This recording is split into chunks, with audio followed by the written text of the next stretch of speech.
Actuellement, Lewandowski est l'unique joueur pouvant éventuellement tenir tête à Messi au Ballon d'Or 2021. Et encore, après analyse, vous verrez que ça va être très compliqué pour que Lewandowski passe top 1 devant Messi. Salut tout le monde, j'espère que vous allez bien. On se retrouve aujourd'hui pour analyser le duel Messi face à Lewandowski au Ballon d'Or 2021. Ça va être très intéressant à analyser parce que les deux ont fait une très bonne saison collectivement et individuellement. Comme d'habitude, avant de débuter l'analyse, je réponds à la question posée dans la précédente vidéo, à savoir le classement le plus haut que Neymar ait atteint jusqu'à aujourd'hui. Eh bien la réponse c'est le top 3 et il l'a atteint 2 fois en 2015 et en 2017. Pour un joueur doté de son talent, je trouve qu'il pourrait atteindre le top 1 avec un peu plus de sérieux. Pour la question du jour, ça va être, Robert Lewandowski a-t-il déjà atteint le top 3 du Ballon d'Or jusqu'à aujourd'hui? Parlons maintenant de ce qui nous intéresse, le duel Messi-Lewandowski au Ballon d'Or 2021. Je rappelle les critères importants du Ballon d'Or, palmarès collectif et individuel, classe du joueur, en gros le fair play et le talent, et enfin la carrière du joueur. On débute donc avec le championnat. Dans la Liga, Messi a fini en 3ème place, derrière les deux Madrid. Quant à Lewandowski, il a gagné la Bundesliga avec beaucoup de points d'avance. Les deux ont fini meilleurs joueurs et meilleurs buteurs dans leur championnat, Messi avec 30 buts et Lewandowski avec 41 buts.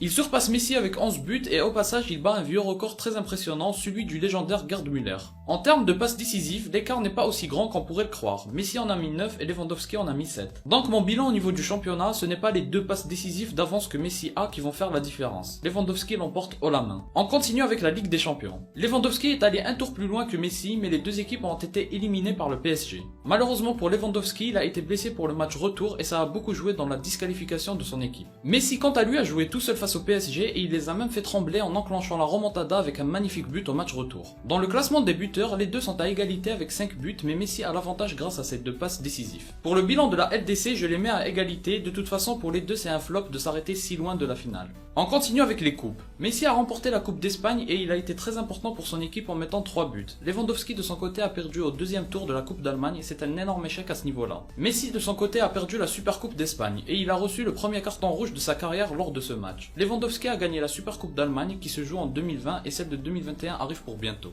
Parlons maintenant des compétitions internationales. Messi a remporté la Copa América pour la première fois de son histoire. Lewandowski a été éliminé dès la phase de poule. La différence de niveau entre la Pologne et l'Argentine est à souligner. Messi a fini meilleur buteur, meilleur passeur et meilleur joueur. La Copa qu'il a réalisée c'est une dinguerie. Lewandowski de son côté a réalisé un très bon Euro. Il a de très beaux buts et de vrais buts d'attaquant. Mais c'est insuffisant pour battre le Messi de la Copa América, donc le point va clairement pour la Pulga. On continue maintenant avec l'année 2021, Messi et Lewandowski sont à ex-aequo en termes de nombre de buts. Ils en ont inscrit 28 chacun, mais Messi tient la meilleure stat en termes de buts et de passes décisives accumulées. Le fait que Messi ait remporté la première Copa América de son histoire, à côté de Lewandowski qui gagne le championnat pour la énième fois, ça fait un énorme moment de référence et de marquant en ce qui concerne Messi. Certes, Lewandowski a battu le record du nombre de buts en Bundes, mais c'est pas mieux que Messi. Il reste encore à Lewandowski la Supercoupe d'Allemagne cette année, s'il fait des dingueries ça peut lui faire obtenir des votes. En tout cas pour 2021, Messi reste supérieur. On termine avec les deux autres critères du Ballon d'Or. En termes de talent, il ne faut pas sous-estimer Lewandowski, il est très bon, peut-être le meilleur attaquant actuellement. Il est bon dans tous les domaines que l'on demande à un attaquant. Avec la tête, avec le pied, il se positionne très bien sur les offensifs, il met des buts sur des coups francs, c'est l'attaquant dont n'importe quelle équipe pourrait rêver.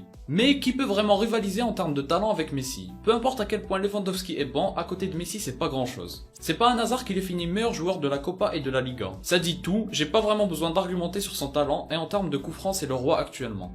Au passage, Mahrez aussi est en train de devenir très fort sur cet exercice-là. Et sinon, en termes de carrière, comme je le dis souvent, personne ne peut s'asseoir à la table de Messi et Ronaldo sur ce point-là. Et ça risque pas de changer, sachant que l'équipe nationale de Lewandowski c'est la Pologne, donc il n'a aucun titre au niveau international, là où Messi a fait énormément de finales de Copa et de la Coupe du Monde. Voilà donc pour l'analyse entre les deux joueurs. Mon bilan final penche vers Messi, même si Lewandowski n'est vraiment pas loin. Sur le championnat et la LDC, il est meilleur que Messi, mais à chaque fois Messi est très proche. Alors que dans les compétitions internationales, Lewandowski est quand même bien loin de ce que Messi a réalisé. C'est pour ça que je les mets à égalité sur le palmarès collectif et individuel, mais puisque Messi est meilleur en termes de talent et de carrière, c'est ça qui fera la différence entre les deux à mon avis. C'est aussi pour ça que si Lewandowski l'obtient cette année, pour moi ce sera pas un scandale, sachant qu'il est sur 2 merveilleuses années et rappelons qu'il s'est fait voler le Ballon d'Or 2020. Donc pour moi Lewandowski mérite, mais Messi mérite encore plus. On arrive à la fin de la vidéo, j'espère qu'elle vous a plu, c'était le duel au Ballon d'Or le plus intense et c'était intéressant de les comparer. Si vous avez aimé, laissez un like et abonnez-vous, suivez-moi sur les réseaux si vous le voulez. Moi je vous dis à la prochaine, portez-vous bien.